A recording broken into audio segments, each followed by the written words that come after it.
Dua, menjatuhkan sanksi pemberhentian dari jabatan Ketua Mahkamah Konstitusi kepada hakim terlapor. Bakal Cawapres Mahfud MD bersyukur Ketua Mahkamah Konstitusi atau MK Anwar Usman tidak dipecat sebagai hakim, melainkan hanya dicopot dari jabatan pimpinan. Mahfud MD mengapresiasi putusan Sidang Kode Etik Majelis Kehormatan Mahkamah Konstitusi atau MK-MK yang mencopot jabatan Ketua MK Anwar Usman. Kata Mahfud MD, putusan sidang etik tersebut di luar ekspektasinya. Sebab Mahfud MD mengira sanksi terberat Anwar Usman hanya skors maksimal 6 bulan. Namun ternyata Dewan MK-MK mencopot jabatan Anwar Usman sebagai Ketua MK. Pun Anwar Usman dilarang mengikuti persidangan sengketa pemilu dan pilkada. Oleh karenanya, Mahfud MD bersyukur dengan putusan tersebut. Meski sempat mengaku kecewa dengan MK sebelumnya, Mahfud MD menyambut baik keputusan Dewan MK-MK yang tidak memecat Anwar Usman. Sebab kata Mahfud MD, apabila Anwar Usman dipecat, maka ada kemungkinan ipar Presiden Jokowi itu mengajukan banding. Belum lagi kata Mahfud MD, saat banding hakim yang ditunjuk ternyata masuk angin. Maka bisa jadi Anwar Usman tetap menjadi Ketua MK apabila bandingnya diterima. Di luar ekspektasi saya sebenarnya bahwa MK-MK bisa seberani itu. Dugaan saya paling teguran keras atau skor selama 6 bulan tidak memimpin sidang gitu. Tapi ternyata diberhentikan dan tidak boleh memimpin sidang selama pemilu. Itu kan bagus, berani. Karena kalau dipecat beneran itu bisa naik banding dia. Iya kan? Diberhentikan sebagai hakim tuh ada bandingnya. Tapi kalau diberhentikan dari jabatan dan dengan hormat pula, itu tidak bisa naik banding, itu bisa selesai. Karena naik banding bukan hanya berisiko tidak memberi kepastian, tapi bisa saja nanti hakim bandingnya itu masuk angin. Makanya udah bagus itu Jimli, menurut saya salut lah. Bagus. Pak Anwar ini masih ada di antara 9 hakim ini. Apakah sudah bisa dipastikan tidak ada intervensi lagi misalnya? Harus tidak boleh mengintervensi. Masyarakat akan mengawasi.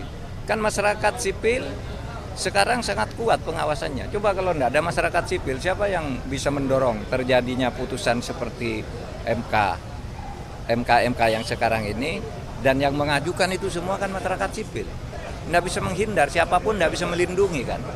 Itulah yang sering saya katakan, Vox Populi Vox Dei itu, suara rakyat itu suara Tuhan itu. Kalau saya memahaminya bukan rakyat itu Tuhan, tapi Tuhan selalu memberi kemenangan kepada rakyat yang memperjuangkan kebenaran. Demokrasi tidak bisa dibendung oleh siapapun. Kalau dibendung akan mencari jalannya sendiri. Itulah kalau saya. Pak, pemilu tetap berjalan dengan pasangan yang ada ya, Prof, dengan putusan MK kemarin, Pak? Harus berjalan dengan pasangan yang ada.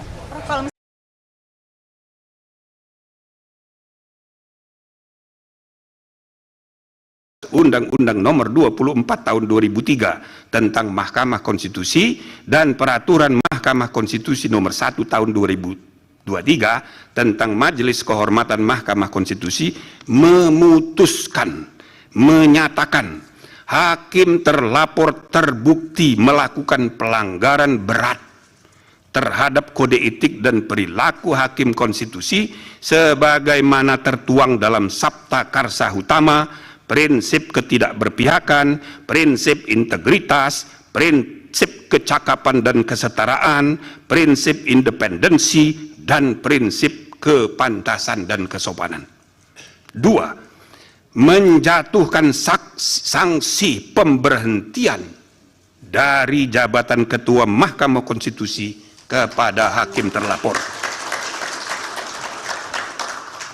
Tiga, memerintahkan Wakil Ketua Mahkamah Konstitusi untuk dalam waktu 2 kali 24 jam sejak putusan ini selesai diucapkan memimpin penyelenggaraan pemilihan pimpinan yang baru sesuai dengan peraturan perundang-undangan.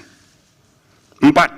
Hakim terlapor tidak berhak untuk mencalonkan diri atau dicalonkan sebagai pimpinan Mahkamah Konstitusi sampai masa jabatan hakim terlapor sebagai hakim konstitusi berakhir. 5. Hakim terlapor tidak diperkenankan terlibat atau melibatkan diri dalam pemeriksaan dan pengambilan. Jangan lupa subscribe ya.